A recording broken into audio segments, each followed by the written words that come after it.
খোঁজ নিয়ে দেখো দেখি যারা জিএসটির আন্ডার থেকে যে সকল বড় ভাইয়া পুরো পাশ করে বের হয়েছে, কয়জন চাকরি পাইছে? তুমি যে লাইফটার পিছনে দৌড়াচ্ছ মেজরিটি অফ দ্য টাইম সেখানে অত বেশি কিছু নাই। তোমাকে যদি আমি এখন একটা লজিক্যাল কোশ্চেন করি, এই ভিডিওটা পজ করবা, এখন পজ করে তুমি কমেন্ট সেকশনে একটু লিখবা যে কোন টপ 5টা রিজনে তুমি ফার্স্ট টাইমে চান্স পাও না। ফার্স্ট টাইমে তুমি কোন 5টা রিজনে চান্স পাও না, এই রিজনগুলো একটু লিখবা, এটা তোমাদের প্রিপারেশনের কাজে লাগবে। লেখার পরে তুমি নোটিস করবা যে যেই 5টা রিজনে তুমি প্রথমবার চান্স পাও না, তুমি সেকেন্ড টাইম যখন প্রিপারেশন দিবা এগুলোর মেজরিটি রিজন তোমার মধ্যে বর্তমান থাকবে। যেমন ধরো মেজরিটি স্টুডেন্ট চান্স পায়নি কারণ সে ইনাফ পড়াশোনা করে না, 1, 2 প্র্যাকটিস করে না, 3 অনেক বেশি সোশ্যাল মিডিয়া চালাইছে, 4 অনেক বড় বড় ক্লাস করছে, 5 কোশ্চেন সলভ না করে খুদাই বেসিকের ক্লাস দেখে বেড়াইছে। এরকম অনেক রিজনস থাকতে পারে। 6 জরি না ছেড়ে চলে গেছে। 7 কিছু ব্যাপার থাকে তোমার কন্ট্রোলে ছিল, হয়তোবা তুমি অসুস্থ ছিলা, হয়তোবা তুমি এক্সামে দিতেই যেতে পারো না, হয়তোবা বাসায় কোনো ইস্যু ছিল, সেগুলা ডিফারেন্ট। দৈব যে ব্যাপারগুলো যেগুলো মহান আল্লাহ তাআলার পক্ষ থেকে দেওয়া সেটা মানা যায়। বাকি যেগুলো রিজনে তুমি চান্স পাও না, একটু চিন্তা করে দেখো দেখি তুমি কি আদৌ পরিবর্তন হইছো।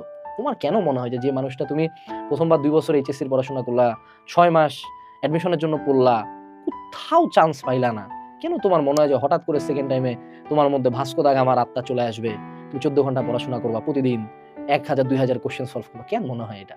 প্রথম মনে হয়। রিয়ালিটি হলো তুমি চেঞ্জ হবা না। ফলশ্রুতিতে যারা সেকেন্ড টাইমার এদের মেজরিটি হলো টাইম ওয়েস্টার, লিটারাল কুলাঙ্গার। প্রথমবার এক ধাপ ওয়েস্ট করছে, সেকেন্ড টাইম আবার বাপ মায়ের টাকা ওয়েস্ট করবে, লজ্জাও নাই, আবার সেম ফাঁকি দিবে, সেকেন্ড টাইমে আবার চান্স পাবে না। এই জন্য হিসাবে তো সেকেন্ড টাইমারই বেশি চান্স পাওয়ার কথা যে কোনো অ্যাডমিশনে, তাই না? কিন্তু কেন 100 জনের মধ্যে 95 জন হয় ফার্স্ট টাইমার, 5 জন হলো সেকেন্ড টাইমার? তো সেকেন্ড টাইমার তো 3 বছর পড়তেছে এইচএসসি, তাই না? তাও চান্স পাচ্ছে না। রিজন হলো এই চেঞ্জটা। অর্থাৎ তুমি যদি সেকেন্ড টাইম দিতে চাও বাবা, তোমার প্রথমত আগে বাবা চেঞ্জ করতে হবে তোমাকে নিজেকে। 99% টাইম তোমার প্রিপারেশনে যার কাছেই পড়ছো, যেই কোচিং এ পড়ো, অনলাইন অফলাইন যাই পড়ছো, না বইয়ে ভুল ছিল, না কোর্সে ভুল ছিল, না টিচারের ভুল ছিল, না কোচিং এর ভুল ছিল, ভুলটা অলওয়েজ তোমার মধ্যে ছিল। তুমি you are the problem from the first place.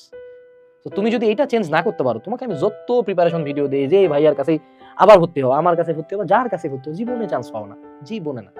এই জন্য বলা হয় যে যদি তোমার সব রাস্তা ক্লোজ হয়ে যায়, এখন চান্স পাও না এই ভিডিওতে আমি তাও বলবো তোমার 7 কলেজের ডিসিউর অপশন আছে, তোমার ন্যাশনালের অপশন আছে, তোমার যদি একটু টাকা পয়সা থাকে প্রাইভেটের অপশন আছে, মেয়ে মানুষ হলে তোমাদের নার্সিং এ যাওয়ার অপশন আছে, অপশনস আছে অনেক এখনো। তো আমি বলবো এই অপশনসগুলো এক্সপ্লোর করো, 1 বছর ওয়েস্ট করিও না। বাট যদি মনে হয় যে না আমি অ্যাকচুয়ালি ভাইয়া আমি পরিবর্তন হইতে রাজি আছি, অর্থাৎ অ্যাজ এ ম্যান বা অ্যাজ এ ওমেন, একজন মানুষ হিসাবে তুমি যদি পরিবর্তন নিজের মধ্যে আনতে পারো, তাইলে তুমি এই সেকেন্ড টাইম প্রিপারেশনটা নাও। নাইলে don't waste your time, don't waste anyone's time for honours.